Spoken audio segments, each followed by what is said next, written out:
Bismillahirrahmanirrahim. Assalamualaikum warahmatullahi wabarakatuh. Ma'asyiral muslimin rahimakumullah. Tentu tidak ada cita-cita yang lebih besar dalam hidup ini kecuali Allah masukkan kita ke dalam surga.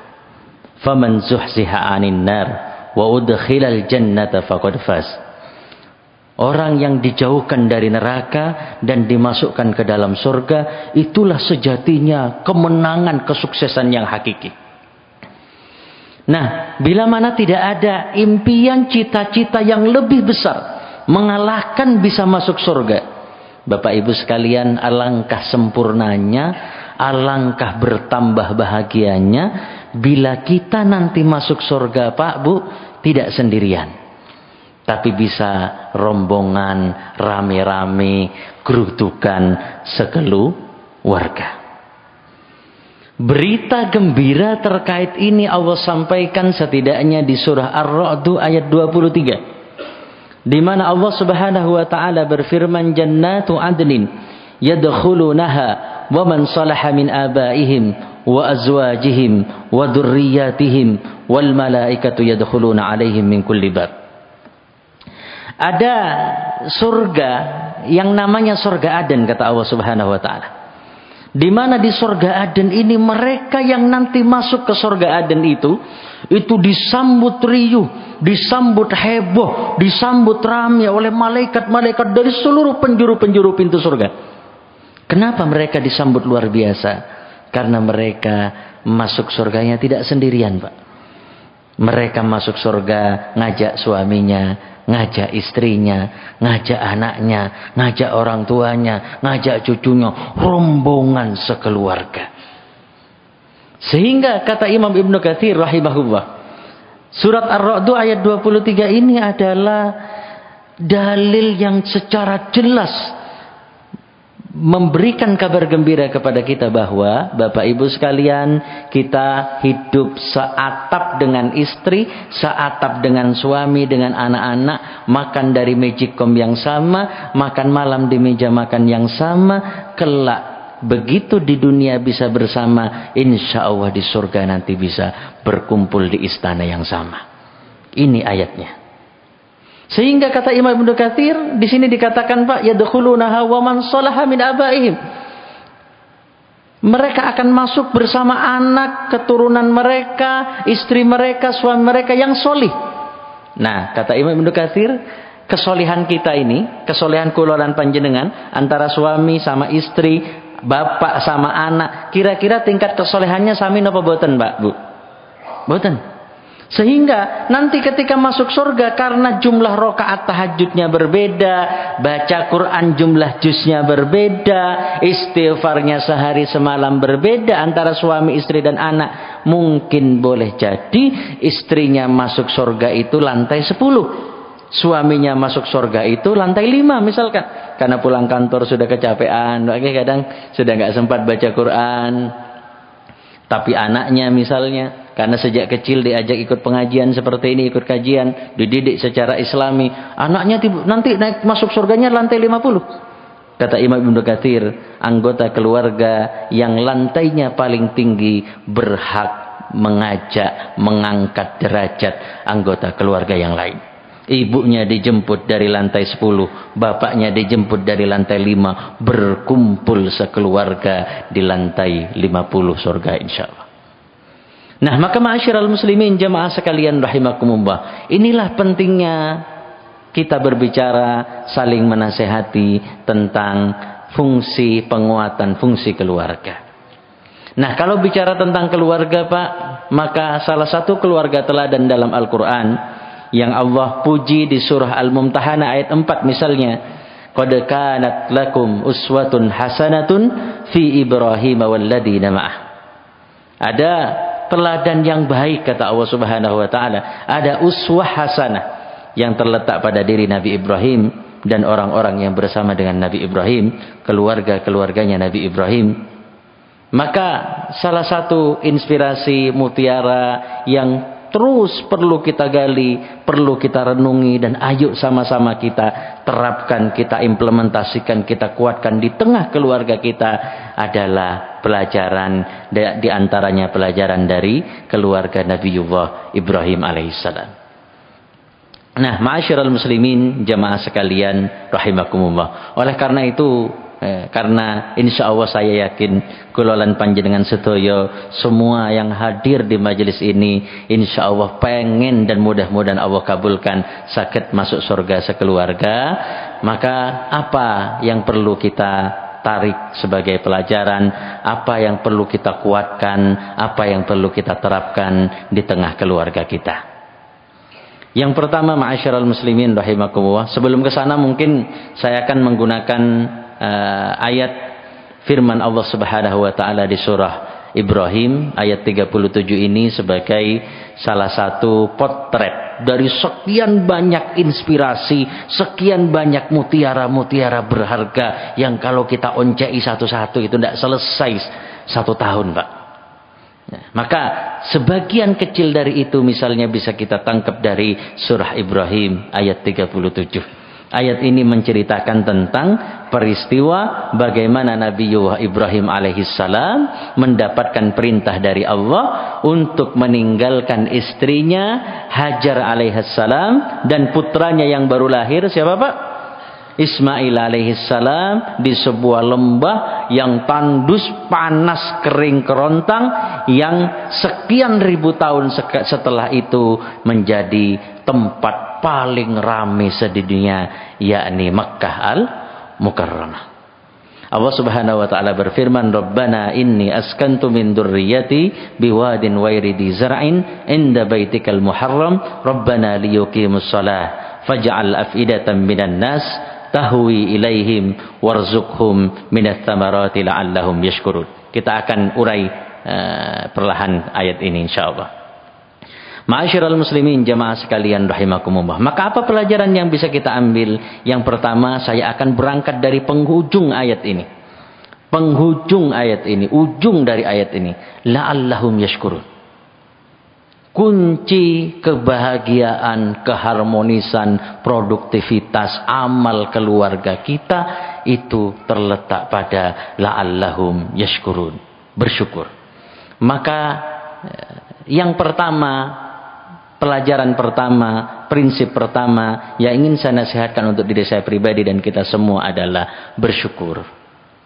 Bersyukur. Allah Subhanahu wa taala memuji Nabi Ibrahim di surah An-Nahl ayat 121. Di mana Allah mengatakan syakiran li an'umih ijtabahu wa hadahu ila siratim mustaqim. Nabi Ibrahim itu salah satu sifat utamanya yang menjadi pondasi dari berbagai macam muwasafat yang luar biasa dalam diri beliau adalah pandai bersyukur. Sehingga Allah mengatakan dari situlah kemudian Allah memilihnya dan senantiasa menunjukinya ke jalan yang lurus. Sehingga kunci dan dasar dari segala kebaikan-kebaikan baik di level individu maupun di tengah keluarga kita itu syukur, Pak. Orang kalau sudah syukurnya kuat, hidupnya semangat. Kalau sudah hidupnya semangat, bergairah, antusias, mau bangun tahajud itu mudah, ma'asyiral muslimin. Mau nyemplungin uang 100.000 itu mudah. Tapi ngapunten sekali. Kalau orang hidupnya mudah sambat, ngersulo, kira-kira mau berangkat ke masjid itu semangat napa boten, Mbak? Mau infak itu kira-kira kalau kata orang Madura itu nyeroteng wajahnya ya. Apa namanya?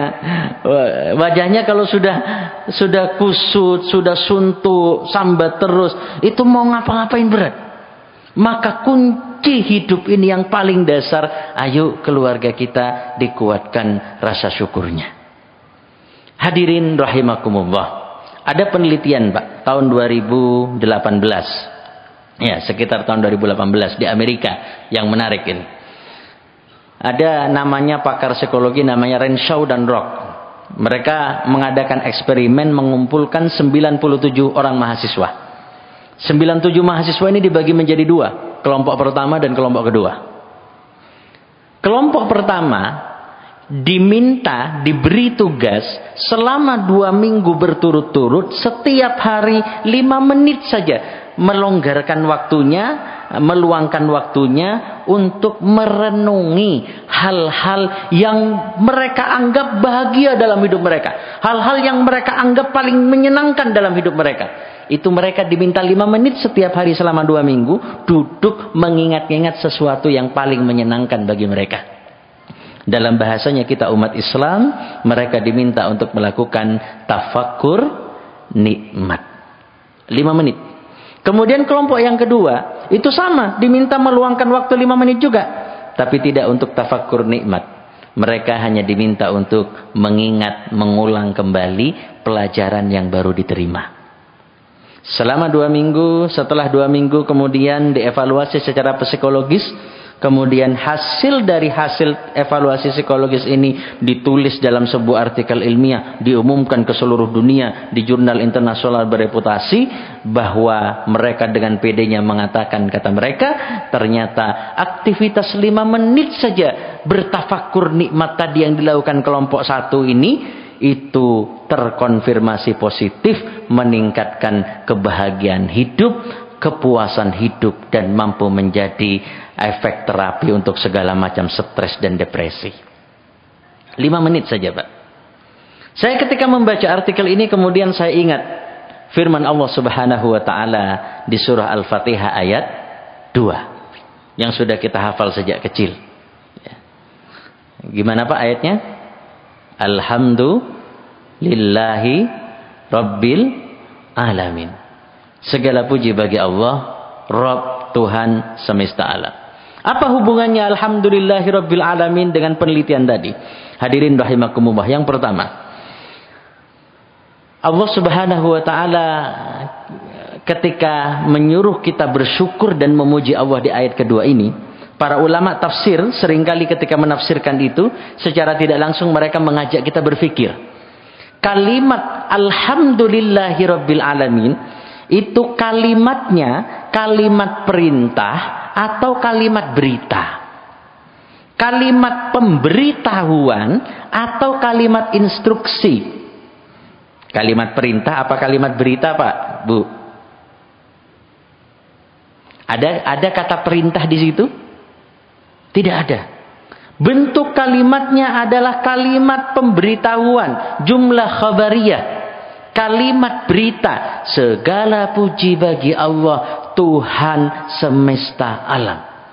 Tapi kata para ulama, walaupun bentuknya berita, tapi yang dimaksud ayat kedua surat Al-Fatihah ini adalah perintah. Kenapa perintah disampaikan dalam redaksi berita, dalam kalimat berita?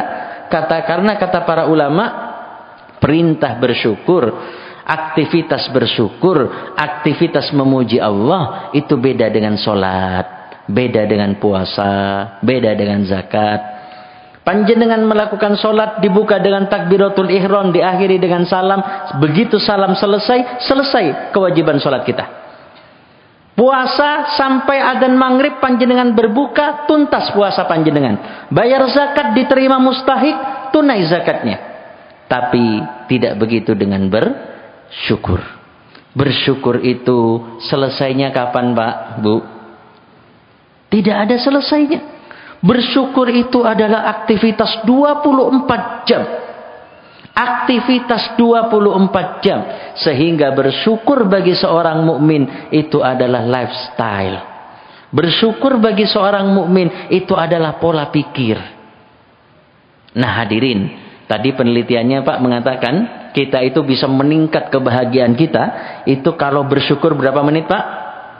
5 menit saja.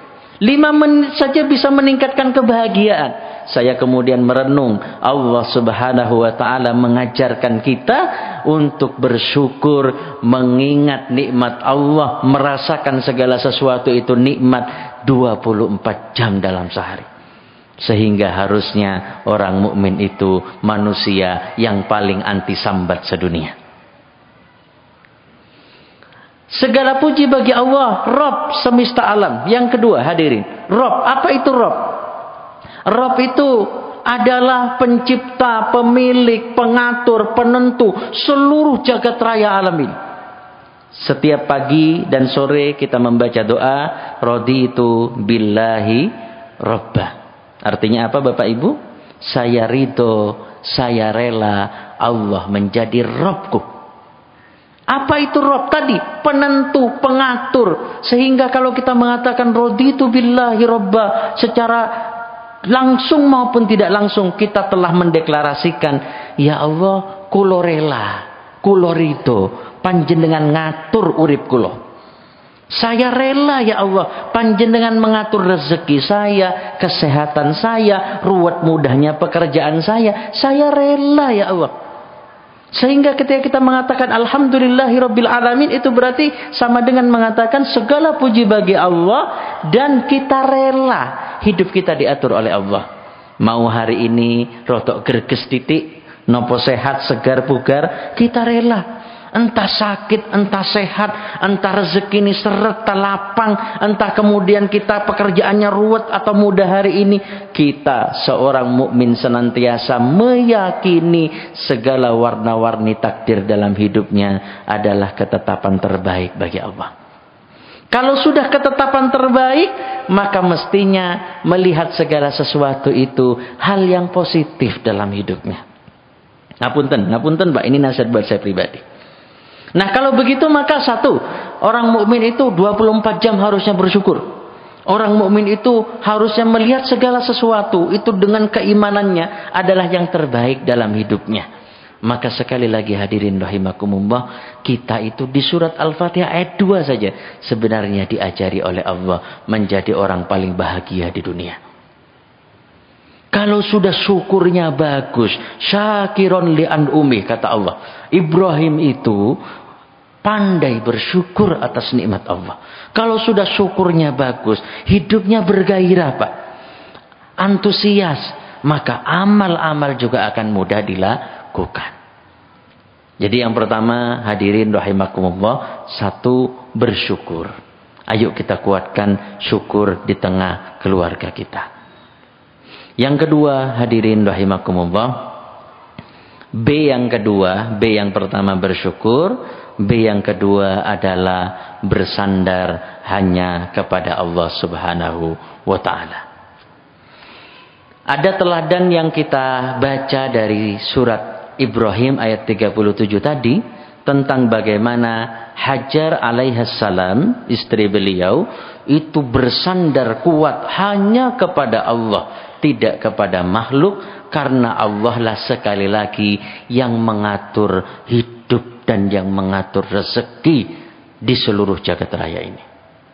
Kita buka kembali Pak di surat Ibrahim ayat 37. Di ayat ini diceritakan Nabi Ibrahim itu meninggalkan Hajar itu di sebuah lembah. Kalau kita ke Mekah itu Pak, mudah-mudahan yang sudah pernah umroh, pernah haji, Allah beri kesempatan ke sana lagi. Yang belum pernah berangkat haji, belum pernah berangkat umroh, mudah-mudahan Allah segerakan, Allah mampukan.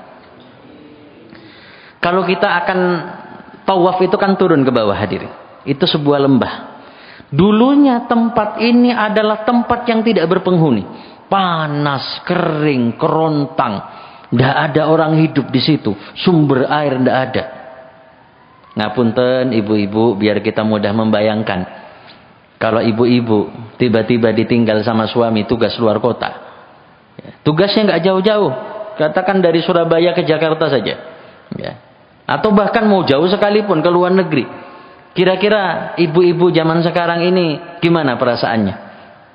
Tenang-tenang saja, senyum-senyum saja. Yang penting ditinggali. Nah, ditinggali ATM. Dan ATM-nya ada isinya. Berasnya habis bisa belanja, kanan kiri rumah ada toko, ada minimarket. Nah, uangnya habis bisa ngambil ke ATM. Hajar alaihissalam jangankan minimarket, jangankan toko, jangankan ATM. Ini orang hidup di sana nggak ada. Di sini dikatakan wairi di zar'in, tidak ada pohon sama sekali kecuali satu pohon. Kalau dalam riwayat itu dikatakan tempat di mana kemudian Nabi Ibrahim meletakkan istri dan anaknya. Selebihnya panas, tandus, kering kerontak. Ini apa yang dilakukan dan digambarkan ayat ini kalau kita pakai otak dan logika rasanya mustahil dilakukan oleh manusia normal. Maka begitu kira-kira yang dipikirkan oleh Hajar alaihissalam. Begitu ditinggal oleh Nabi Ibrahim alaihissalam, Siti Hajar sama Nabi Ismail yang masih mungil, hanya ditinggali kantong kecil berisi makanan, kemudian kantong minum kecil. Setelah itu ditinggal, tidak pakai basa-basi. Hajar memanggil Ibrahim. Ibrahim, dipanggil satu kali Nabi Ibrahim tidak noleh, terus ngeloyor jalan. Dipanggil 2 kali nggak noleh, 3 kali nggak noleh. Maka wanita muslimah, mukminah yang betul-betul paham konsep tauhidnya ini kuat, dia kemudian mengganti panggilannya. Awalnya manggil-manggil Ibrahim, mau kemana? Ibrahim, kami ditinggal. Akhirnya nggak jawab-jawab, diganti pertanyaannya. Apa kata Hajar? Allahu amaruka bihada ya Ibrahim. Ibrahim, apakah Allah yang menyuruh kamu meninggalkan kami di sini? Ini nggak, kalau bahasa kita ini nggak masuk akal, nggak rasional, nggak logis. Apakah ini perintah dari Allah? Ibrahim hanya menoleh sekilas dan menjawab na'am, iya. Dan kalimat dari Hajar ini yang luar biasa, ma'asyiral muslimin. Apa kata Hajar? Idan lan yudayyi'ana Allah. Jika ini memang perintah Allah, maka aku yakin, kata Hajar, Allah tidak akan meninggalkan kami di sini. Allah tidak akan menyia-nyiakan kami. Allah tidak akan membuat kami mati kelaparan di sini. Cerita berikutnya tentu panjenengan sudah hafal semua. Siti Hajar kemudian mencari air, airnya bekalnya habis. Nabi Ismail menangis kelaparan, kehausan.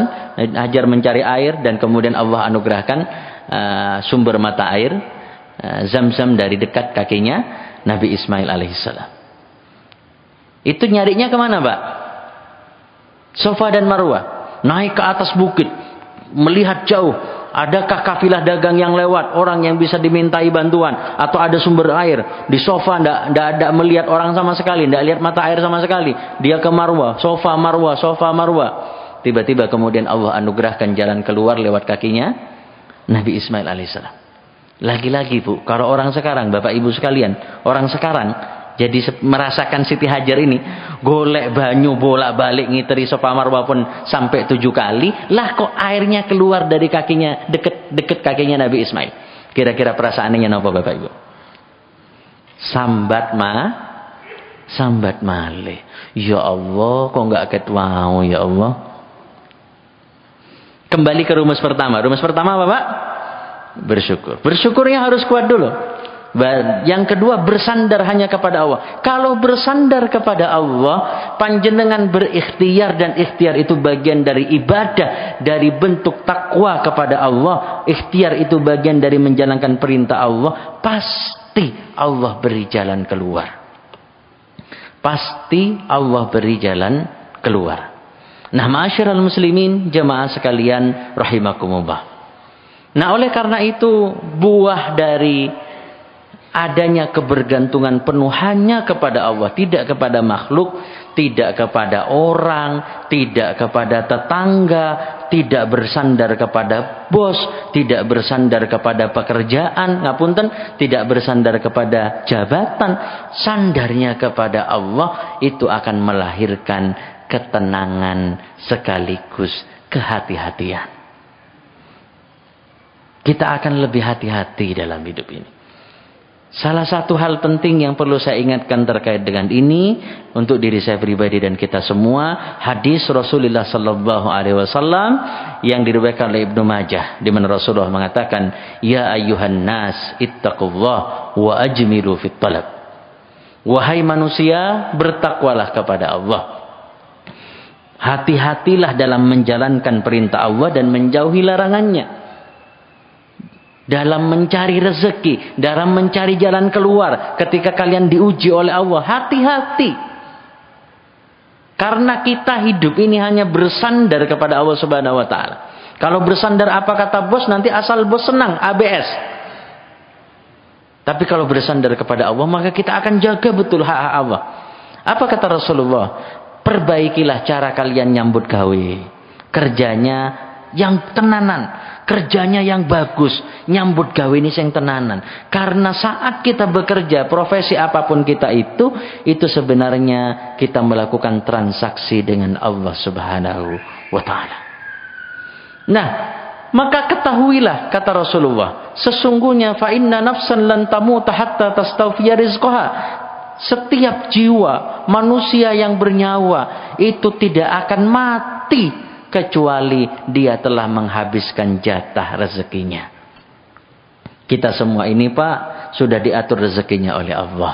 Allah yang maha mengatur dan sudah ditentukan oleh Allah. Tidak mungkin bertambah, tidak mungkin berkurang. Nah kata Rasulullah SAW, jangan khawatir, jabatan boleh hilang, pekerjaan boleh di PHK, bisnis boleh ditipu, tapi rezeki tidak mungkin tertukar dan tidak mungkin lari. Kalau sudah rezeki pasti akan kita nikmati. Maka berhati-hatilah kata Rasulullah SAW. Bahkan ketika kemudian itu terlambat sekalipun, maka kata Rasulullah, bertakwalah kepada Allah dan tempuhlah yang baik dalam mencari rezeki. Tempuhlah jalan mencari rezeki yang halal dan tinggalkanlah yang haram. Ini peringatan dari Rasulullah SAW. Ngapunten, karena kalau kita tidak bersandar kepada Allah, bersandarnya pada dompet, bersandarnya pada ATM, bersandarnya pada pekerjaan, pada jabatan, kadang lupa Pak, sikut kanan, sikut kiri. Maka kata Rasulullah, hati-hati betul dengan yang haram. Ketahuilah rezeki kalian sudah diatur oleh Allah.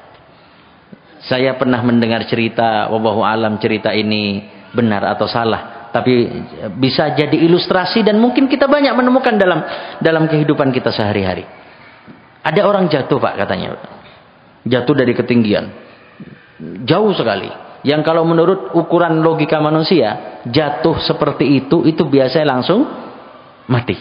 Tapi ini enggak. Begitu jatuh, dia masih bangun. Begitu bangun, tetangganya, temannya datang membantu. Kemudian karena biar dia tidak shock, diambilkan minum. Tenang, ambilkan minum. Dikasih minum. Begitu dikasih minum, baru selesai minum langsung berangkat. Langsung meninggal. Artinya apa? Bisa jadi memang air satu gelas yang diminumkan tadi itu memang takdir rezeki dia yang sekali lagi dalam logika manusia, dia mau mati sekalipun, kalau rezekinya masih ada pasti nyampe. Allah atur segalanya hadirin. Jangan khawatir. Jangan khawatir. Ma'asyiral muslimin, jamaah sekalian, rahimakumullah. Ketika kita tidak bersandar kepada Allah Subhanahu wa taala, bersandar kepada dunia, kemudian dunia seolah-olah yang membuat kita hidup kata Al-Qur'an itu Pak, wailul likulli humazatil lumazah allati jama'a malau wa addadah yahsabu anna malahu akhladah, yang mengumpulkan harta sebanyak-banyaknya, kemudian dia merasa harta itu kemudian membuat hidupnya lebih kekal, membuat hidupnya lebih lama, seolah-olah kalau uang kita banyak itu bisa lebih panjang umur. Ma'asyiral muslimin rahimakumullah, hati-hati betul bersandar hanya kepada Allah. Kalau bersandar kepada dunia, bersandar kepada makhluk, kita sering terjebak pada hal-hal yang bukan hak kita. Dan kita diingatkan dampak harta haram itu besar sekali. Dampak harta haram itu besar. Yang pertama, loyo dalam ibadah, hadirin. Jadi kalau ini di 10 hari pertama bulan Dzulhijjah ini masa-masa waktu di mana amal ibadah itu pahalanya dilipat gandakan sedemikian rupa oleh Allah Subhanahu wa taala. Kemudian kita merasa, ngapunten sekali lagi buat saya pribadi dan kita semua, kita merasa mungkin tilawah kita masih pas-pasan, duha kita koyo aras-arasen, ibadah kita sekian hari ini belum optimal, kita kurang semangat. Ayo Pak, kita cek jangan-jangan ada faktor harta haram. Bapak Ibu bisa tadabbur surah Al-Mu'minun ayat 51. Mudah-mudahan saya tidak salah. Al-Mu'minun ayat 51. Allah Subhanahu wa taala berfirman, "Ya ayyuhar rusulu kulu minat thayyibati wa'malu shaliha inni bima ta'maluna alim." Wahai para rasul-rasul, kata Allah, makanlah yang baik-baik, makanlah yang halal-halal dan kerjakanlah amal soleh. Imam Ibnu Katsir ketika menafsirkan ayat ini mengatakan kalau Allah Subhanahu wa taala memberi kita perintah dua perintah dan dua ini digabung jadi satu paket. Maka kata Imam Ibnu Katsir ini berarti perintah pertama pasti mempengaruhi perintah yang kedua. Makan yang halal itu akan mempengaruhi semangat beribadah. Kalau kemudian saya yakin di masjid ini Pak, ngapunten, saya yakin semua di antara yang hadir di masjid ini, saya yakin tidak ada satupun dari kita yang dengan sengaja mengambil yang haram. Dengan sengaja mengambil yang haram. Tapi Rasulullah bahasanya ketika mengingatkan ini, kata Rasulullah, la yubali bima akhadal mal amin halalin amin haram. Bukan soal kita itu sengaja atau tidak sengaja saja, tapi ini soal kehati-hatian. Barangkali selama ini kita tidak hati-hati, ada yang syubhat masuk ke rekening kita. Ada yang syubhat masuk di amplop kita. Ada yang syubhat ikut ke dompet kita. Ada yang haram terikut di transferan kita. Ayo Pak, lebih hati-hati dari sekarang. Untuk keluarga kita. Yang kedua, doa tidak terkabul. Hadisnya juga sering kita dengar. Ada musafir, kata Rasulullah. Musafir ini kemudian kata Rasulullah digambarkan sedemikian rupa, bajunya kusut, rambutnya kusut. Artinya perjalanan dia jauh. Kemudian dia angkat tangannya, menengadah kepada Allah, dia katakan, Ya Rabbi, Ya Rabbi, Ya Rabbi. Kalau hadis ini saya potong di sini Pak. Musafir ini punya 2 tiket pengabulan doa. Yang pertama dia safar. Safar itu salah satu sebab dikabulkannya doa. Yang kedua, doanya indah. Dia memuji Allah. Dia panggil Allah dengan mesra. Ya Rabbi, Ya Rabbi, Ya Rabbi. Tapi apa kata Rasulullah di lanjutan hadis ini? Walaupun dia punya tiket pengabulan doa, ternyata minumannya berasal dari harta yang haram. Makanannya berasal dari harta yang haram. Bajunya berasal dari harta yang haram. Maka kata Rasulullah, fa anna sayustajabulah.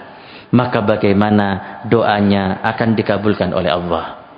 Ngapunten, barangkali kita punya hajat, kita punya harapan, kita punya mimpi, kita punya keinginan, sudah minta terus kepada Allah, tapi Allah belum juga berkenan mengabulkan itu. Ayo kita evaluasi ini juga Pak.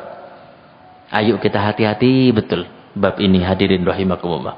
Dan ancaman yang paling besar nanti di akhirat adalah api neraka. Fannaru aula bihi, kata Rasulullah. Daging yang berasal dari harta yang haram, maka neraka yang paling berhak untuk memakannya. Jadi yang pertama bersyukur, yang kedua bersandar kepada Allah Subhanahu wa taala. Orang yang bersandar kepada Allah, hadiahnya 2 minimal. Hidupnya akan tenang karena dia yakin hidupnya dijamin oleh Allah. Kebutuhannya pasti dicukupi oleh Allah. Dan yang kedua, dia akan hati-hati karena dat Tuhan yang menjamin hidupnya itu adalah dat yang maha mengetahui. Nah, yang ketiga, ma'asyiral muslimin, jamaah sekalian rahimakumullah. Yang ketiga adalah berorientasi akhirat. Berorientasi akhirat. Ayo kita tata keluarga kita menjadi keluarga tadi yang bersyukur, yang semangat, yang antusias, yang senantiasa bergairah, kemudian menyandarkan segala permasalahannya hanya kepada Allah. Kemudian yang ketiga, punya orientasi akhirat. Tujuannya mengarah pada akhirat. Isi kepalanya itu adalah akhirat. Bukankah hidup kita ini hanya sementara? Yang Allah karuniai kelapangan hidup, kemudahan rezeki, mungkin bisa dinikmati 30, 40, 50, 60 tahun saja Pak. Setelah itu sudah tidak bisa lagi. Yang Allah uji dengan berbagai kesulitan, berbagai ujian, cobaan, penderitaan, itu bersabar gak akan lama. Setelah itu sudah bebas. Kenikmatan apapun yang kita dapatkan itu hanya sebentar. Tapi kenikmatan yang abadi itu ada di akhirat. Nah, maka keluarga ukhrawi sebagaimana kemudian diajarkan oleh Nabi Ibrahim alaihissalam, itu adalah keluarga yang punya orientasi ke akhirat. Maka 3 hadirin rahimakumullah bentuk prakteknya. Yang pertama, standar kebahagiaan dan kesedihannya itu adalah urusan akhirat. Alasan kenapa suaminya sedih, istrinya senang, anaknya bahagia, anaknya menyesal, anaknya suntuk kalaupun kita harus suntuk, istrinya tiba-tiba wajahnya sedih gitu kan, gundah gulana, itu alasannya yang terkait dengan akhirat. Standar kebahagiaan hakiki keluarga mukmin itu adalah amal solih. Standar kenapa anggota keluarga itu sedih, mestinya karena dosa dan maksiat. Hadisnya kata Rasulullah, man sarrathu hasanatuhu wasa'athu sayyi'atuhu fahuwal mu'min. Orang yang kebaikannya, amalnya membuat dia bahagia, membuat dia senang, dan dosanya, keburukannya, kemaksiatannya membuat dia sedih. Kata Rasulullah, itu ciri adanya iman dalam hati. Ngapunten Pak, sekali lagi nasihat buat diri saya pribadi. Misalkan hadirin rahimakumullah,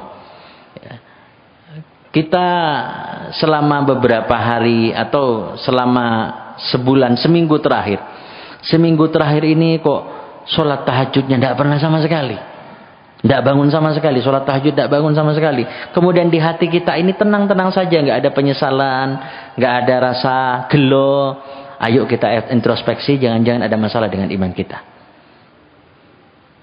Misalkan suatu saat Bapak liburan, Bapak jalan-jalan sama istri, sama anak-anak, kemudian nyampe rumah menjelang duhur, tiba-tiba Bapak ketiduran, sekeluarga sama-sama kecapean, ketiduran, padahal sudah masuk waktu duhur. Bangun-bangun jam 2 belum sholat duhur. Kalau kemudian bangun jam 2 tiba-tiba kemudian kita merasa gupuh, merasa menyesal, tidak bisa ke masjid, tidak bisa sholat tepat waktu, hadirin rahimakumullah, itu ciri iman Pak. Tapi kalau sholatnya terlambat, tidak pernah tahajud, baca Quran sehari semalam, kok yoga cuma 1 lembar misalkan, kita ini di hati tidak ada penyesalan, tidak ada rasa gelo, ayo kita introspeksi iman kita. Setelah majlis ini tiba-tiba kemudian panjenengan kok yo nggak pengen pulang, iktikaf di sini, baca Quran pelan, menikmati, lah kok tiba-tiba dapat 2 juz. Sekali duduk dapat 2 juz. Biasanya baru baca 3 lembar, punggung sudah sakit semua Pak ya. Ini 2 juz kok tiba-tiba nikmat, tidak terasa. Kemudian hati kita merasa, ya Allah, alhamdulillah. Itu iman Pak. Nah hadirin rahimakumullah, bila mana kemudian di keluarga kita, misalkan suami suatu saat di PHK dari pekerjaan, kira-kira istrinya sedih apa boten Mbak? Sedih. Kalau ada yang tidak sedih, nah itu berarti sedih. Tiba-tiba kemudian motornya hilang, sedih apa boten? Sedih. Tiba-tiba kemudian dagangannya rusak semua, rugi semua, modalnya sekian puluh juta hangus, sedih apa boten? Sedih. Itu manusiawi.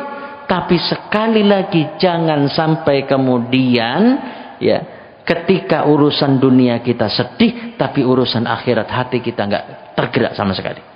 Sekali lagi, standar seorang mukmin, keluarga mukmin itu bahagia, itu adalah standarnya amal soleh. Standar kenapa kita kemudian sedih banget, kemudian menyesal sekali, itu sama karena tertinggalnya amal atau karena dosa atau maksiat yang diperbuat. Kalau kita bisa kuatkan ini di tengah keluarga kita, hadirin, ini adalah pondasi paling penting di tengah keluarga. Nah, satu standar kebahagiaan dan kesedihan. Yang kedua, prioritas hidup. Maka dari standar itulah kemudian yang menjadi prioritas dalam hidup kita ya akhirat Pak.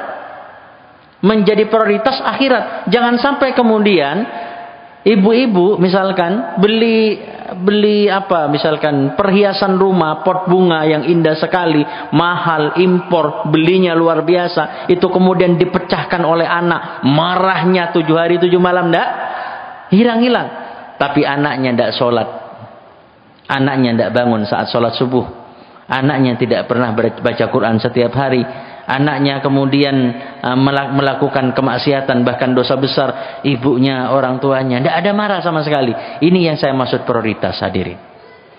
Ayo kita lihat doa Nabi Ibrahim alaihissalam di surah Ibrahim ayat 37 dan di surat As-Saffat ayat 100 yang di bawah ini. Ya, di surat Ibrahim ayat 37 kita kembali lagi, Pak. Nah, Nabi Ibrahim doanya itu ketika meninggalkan Hajar alaihissalam di tempat yang tandus, panas, kering, kerontang, tidak manusiawi, tidak logis, ditinggal. Begitu ditinggal, Nabi Ibrahim kemudian menengadahkan tangannya meminta kepada Allah. Yang diminta 3. Ini Pak, kita baca baris 1, 2, 3, 4, baris keempat. Ya Tuhan kami, agar yang demikian itu agar mereka mendirikan sholat, atau jadikan mereka orang yang mampu mendirikan sholat. Satu yang diminta sholat. Yang kedua, jadikan orang kalaupun ada kafilah dagang yang lewat, manusia yang lewat, itu mereka berbaik hati, membantu, tidak mengganggu istri dan anak kami. Yang kedua yang diminta keamanan. Yang pertama sholat, yang kedua keamanan. Yang ketiga yang diminta adalah, dan berilah rezeki mereka dari buah-buahan sehingga mereka pandai bersyukur. Yang diminta ketiga adalah makanan, isi perut. Ngapunten, tempatnya tadi Pak kering, tidak ada air sama sekali, makanan terbatas sedikit sekali, nggak ada sumber air, nggak ada orang sama sekali di situ, keamanan sangat tidak terjamin, bahkan sewaktu-waktu binatang buas mungkin boleh jadi menerkam. Harusnya di tengah kondisi seperti ini yang diminta pertama kali itu adalah kalau nggak isi perut ya keamanan. Tapi Nabi Ibrahim alaihissalam yang diminta pertama kali justru sholat. Ini yang saya maksud, mindset kenapa kita bahagia dan sedih tadi itu akan membentuk prioritas dalam hidup Bapak Ibu. Sholat. Sehingga Nabi Ibrahim paham betul, Allah sekali lagi adalah pengatur semesta alam. Yang ngatur hidup ini dan jagat raya alam ini Allah. Kalau sholat kita bagus, hubungan kita dengan Allah bagus, maka seluruh aspek-aspek kehidupan kita pasti ditata oleh Allah. Tapi Nabi Ibrahim juga paham betul, kalau kemudian sholat kita bermasalah, pasti Pak ruwet semua Pak. Nah ini prioritas hadirin. Nabi Ibrahim juga ngajari kita doa yang sering kita baca juga, Rabbi habli minas solihin. Yang diminta itu kriterianya satu, solih ya Allah. Sehingga ayo Pak, buat saya pribadi dan kita semua, Bapak mungkin pengen anak jadi polisi, pengen anak jadi dokter, pengen anak jadi profesor, pengen anak jadi tentara. Tapi terlepas dari semua profesi itu semua, yang paling dasar dan bolak-balik kita sampaikan pada Allah, ya Allah yang solih ya Allah, yang solih ya Allah. Ini merembetnya kemana-mana Pak. Nanti panjenengan carikan sekolah, anak juga akan lebih selektif, mendorong anak untuk ikut TPQ, ngaji, mondok, itu akan lebih semangat. Ini soal prioritas. Nah jadi orientasi akhirat dalam keluarga itu akan tercermin satu standar bahagia dan sedih di tengah keluarga itu, alasannya karena akhirat. Yang kedua, akhirat, urusan hubungan kita dengan Allah, urusan menjalankan perintah Allah dan menjauhi larangan Allah, itu menjadi prioritas dalam hidup ini. Nah, sehingga itu juga akan menumbuhkan greget dan cita-cita. Orang kalau sudah punya prioritas, mindsetnya sudah mindset ukhrawi, maka cita-citanya juga cita-cita ukhrawi. Mama, kira-kira nanti Mama pengennya anak kita itu mobilnya sama dengan kita atau lebih bagus, Ma. Rumahnya kira-kira pengennya lebih besar dari kita atau gimana, Pak? Kadang kita itu punya cita-cita, punya angan-angan yang ya urusan dunia. Ya, bolehlah, Pak. Jangan nemen-nemen gitu ya. Tapi pertanyaannya kemudian, adakah cita-cita akhirat Yang menjadi ujung tujuan dari segala sesuatu dunia yang kita bicarakan itu. Pengen anak bisa hafal Quran, pengen suami istri, ya ayo kita janjian. Masa kalau Allah cabut nyawa kita kapanpun itu, masa kita pulang menghadap Allah hafal juz 30 pun tidak, misalkan. Ayo kita berazam betul, nabung betul. Entah kemudian Allah takdirkan kita bisa laksanakan atau tidak. Yang penting kita sudah punya niat, punya cita-cita berangkat haji ya. Ayo kita serius. Hadirin rahimakumullah, ada greget Pak. Greget yang saya maksud itu adalah sesuatu impian, cita-cita yang sering kita bicarakan dengan istri terkait akhirat. Harapan, angan-angan yang betul-betul kuat kita miliki. Hadirin rahimakumullah, terkait dengan ini, ma'asyiral muslimin rahimakumullah, ada hadis riwayat An-Nasa'i ya, di mana Rasulullah sallallahu alaihi wasallam di hadis ini mengatakan kalimat yang menarik. Sebelum ke perkataan Rasulullah, dalam hadis ini diceritakan suatu saat Rasulullah pulang perang Pak. Ketika Rasulullah pulang perang, Rasulullah kemudian membagi-bagikan harta rampasan perang, harta ghanimah. Salah satu yang mendapatkan harta ghanimah saat itu adalah seorang sahabat Arab Badui. Tapi kalau sahabat yang lain dapat ghanimah, mereka bersyukur dan bahagia, senang karena memang manusiawi. Maka Arab Badui ini tidak. Begitu dia terima bagian ghanimahnya, wajahnya berubah tidak suka. Dicari Rasulullah sallallahu alaihi wasallam, kemudian ketika dicari ketemu Rasulullah, harta ghanimah itu dikembalikan. Ya Rasulullah, mahada. Saya enggak mau ya Rasul, ini dikembalikan. Kata Rasulullah tidak marahi, Rasulullah tidak tidak kemudian membentak, tidak. Rasulullah dengan santai bertanya kepada orang ini, wahai sahabat Arab Badui, kalau kamu tidak menghendaki bagian ghanimahmu, maka apa keinginan kamu? Apa harapanmu? Kata Arab Badui ini, ya Rasul, saya tidak menginginkan apapun kecuali satu saja ya Rasul. Saya ingin ya Rasul satu saja. Saya ketika berjihad fisabilillah, berjuang berperang bersama panjenengan di medan perang, di tengah medan perang itu ada satu anak panah menembus leher saya. Beliau tidak hanya menyampaikan secara lisan, menyampaikan secara oral, beliau tunjukkan Pak bagian lehernya di depan Rasulullah ini. Ya Rasul, menembus leher saya. Dan kemudian saya mati syahid, Allah terima syahid saya. Rasulullah menjawab apa yang beliau sampaikan dengan begitu luar biasa itu dengan kalimat yang singkat tapi dalam. Kata Rasulullah, intasdukillaha yasduka.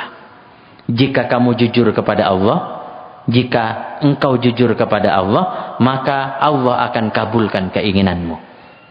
Kalau kamu punya cita-cita, punya harapan, punya greget yang baik untuk akhirat kamu, dan kemudian kamu itu gregetnya serius, betul-betul sampai ubun-ubun, pengen anak punya jadi hafid Quran, pengen kemudian bisa berangkat haji sekeluarga, pengen kemudian bisa mendirikan pesantren, pengen wakaf begini misalkan, itu greget untuk akhirat kita tuh besar betul, jujur betul. Kata Rasulullah, Allah pasti kabulkan. Hadirin rahimakumullah, hadis An-Nasa'i ini berlanjut. Di lanjutan hadis ini diceritakan ada perang Pak setelah itu. Di perang berikutnya ini, sahabat kemudian setelah perang melakukan sweeping, mereka menemukan salah satu yang syahid di medan perang berikutnya ini adalah si Arab Badui tadi. Yang menarik, Arab Badui ini tidak mati karena jatuh dari kuda, tidak meninggal karena disayat pedang, tidak meninggal karena dilempari tombak, tapi persis betul dengan impian beliau. Arab Badui ini meninggal karena satu anak panah menembus titik leher yang beliau tunjukkan di hadapan Rasulullah sallallahu alaihi wasallam. Hadirin rahimakumullah, kata Rasulullah tadi, kalau kita punya impian, punya angan-angan, punya greget yang itu baik bagi akhirat kita dan jujur betul di hadapan Allah, maka pasti Allah kabulkan. Ustadz, saya punya greget Dzulhijjah ini 10 hari pertama bisa khatam, tapi kok selalu niatnya 10 hari bisa khatam 30 juz sampai tanggal 10 Dzulhijjah hari raya Idul Adha, lah ternyata cuma dapat. Kenapa? Hadirin rahimakumullah, kadang kalau kita ditanya alasannya banyak nggih Pak nggih. Karena kesibukan. Sama Pak dengan saya, ngapunten, sama dengan saya. Karena kesibukan, karena ini, karena itu, karena sering keluar kota. Terus itu yang Jawi niki alas niku omboh napa malih? Alasan. Tapi hal yang paling mendasar yang perlu kita tanya pada hati kita, jangan-jangan kita belum serius, belum jujur untuk bisa hatam Quran 10 hari pertama Dzulhijjah ini. Sekitar 2-3 tahun lalu, Bapak bisa cek di YouTube, ada namanya Pak Emi dari Majalengka. Pak Emi ini adalah seorang tukang becak, berangkat naik haji bersama istrinya. Kalau tukang bubur naik haji sudah sering kita temukan di film. Ini tukang becak Pak, naik haji bersama istrinya. Itu dibiayai pemerintah Ustadz? Tidak. Diberi donatur uang? Enggak. Nabung. Saya ketika melihat videonya Pak Emi di YouTube ini, saya tertohok, hadirin rahimakumullah. Ternyata urusan haji itu memang bukan soal kita punya tabungan berapa banyak, kita punya tanah berapa hektar, kita punya deposito berapa banyak, kita punya uang kita berapa, gajinya berapa. Tidak. Ini soal siapa yang Allah panggil duluan. Itu soal siapa yang niatnya, keinginannya paling jujur di hadapan Allah Subhanahu wa taala. Ayo Pak, panjenengan pertanyaannya sekarang, kita dan keluarga kita punya greget akhirat apa? Terkait Quran, terkait sholat malam, terkait haji, terkait wakaf, terkait apapun. Ayo, harus punya greget ukhrawi. Karena ini adalah prioritas dalam hidup ini. Yang pertama tadi, bersyukur. Yang kedua, kemudian bersandar hanya kepada Allah. Dan yang ketiga, berorientasi akhirat. Standar kebahagiaan dan kesedihan kita hanya karena urusan akhirat melebihi urusan dunia. Kemudian prioritas hidup kita adalah akhirat. Kita punya greget, keluarga kita punya cita-cita terkait akhirat. Apapun angan-angan, harapan, impian yang itu terkait akhirat, bukan terkait dunia saja. Dan yang terakhir, hadirin rahimakumullah, berdoa, berdoa, dan berdoa. Nabi Ibrahim di penghujung ayat ini Pak, tadi permintaannya 3. Yang pertama apa? Salat. Yang kedua apa tadi? Keamanan. Yang ketiga buah-buahan.